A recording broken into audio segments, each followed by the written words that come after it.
Gaza के अल Ahli अस्पताल पर जो धमाका हुआ, क्या वो स्मार्ट बम था? अल अहली अस्पताल पर हुए इस हमले में करीब 500 लोगों की मौत हो गई थी। हमास ने इल्जाम लगाया है कि इजराइल ने अस्पताल पर मिसाइल दागी थी, जिसमें विनाशकारी स्मार्ट बम का इस्तेमाल किया गया। इस बम को गाइडेड बम भी कहते हैं, जो हवा से जमीन पर गिराया जाता है और सटीकता से दुश्मन के ठिकानों पर हमला करता है, ताकि एक खास टारगेट को नष्ट किया जा सके और आसपास के इलाकों को नुकसान न पहुंचे। उस तरह का एमिनेशन है जो टेक्नोलॉजी ड्रिवन है और कंप्यूटराइज्ड इन्वेंट्री से या प्लेटफॉर्म से इसको लॉन्च किया जाता है। इसके तहत जो टारगेट है उसको रजिस्टर किया जाता है और इसकी जो मारक क्षमता होती है वो बिल्कुल एक्यूरेट और सधी हुई होती है। इसको गाइड किया जा सकता है टारगेट तक और इसको मैन्यूवर भी किया जा सकता है किसी हद तक।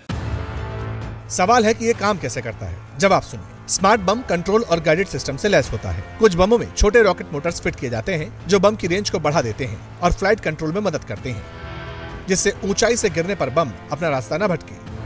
करीब 907 किलोग्राम के स्मार्ट बमों को कई तरह से हथियारों में फिट किया जा सकता है, जिसके बाद इन्हें joint direct attack munition JDM system कहा जाता है।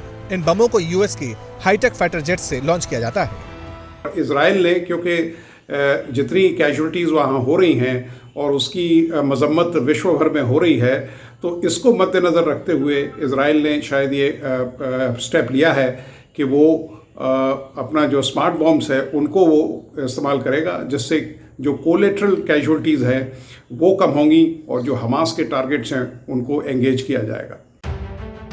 हालांकि इजराइल ने इस हथियार के इस्तेमाल से इनकार कर दिया है, लेकिन अगर इल्जाम सही है तो बड़ा सवाल यह है कि क्या अमेरिका ने इजराइल को स्मार्ट बम दिए। ये सवाल इसलिए भी उठ रहे हैं क्योंकि स्मार्ट बम अमेरिका में बड़े पैमाने पर बनाए जाते हैं, जिसका प्रोडक्शन रेथियन टेक्नोलॉजी कॉर्पोरेशन और बोइंग इंटीग्रेटेड डिफेंस सिस्टम नाम की 2 बड़ी अमेरिकी कंपनियां करती हैं। दावा किया जा रहा है कि 7 अक्टूबर को जंग छिड़ने के बाद अमेरिकी कंपनी बोइंग ने इजराइल को 1000 छोटे स्मार्ट बमों की डिलीवरी की। इसके अलावा इजराइल के अपने स्पाइस बम भी स्मार्ट बम ही होते हैं। स्मार्ट बम की सप्लाई में अमेरिका का नाम इसलिए भी सामने आ रहा है क्योंकि यूक्रेन को भी अमेरिका की ओर से इस तरह के स्मार्ट बम किट देने की बातें सामने आई थी और ऐसे इल्जाम रूस की तरफ से लगाए गए थे।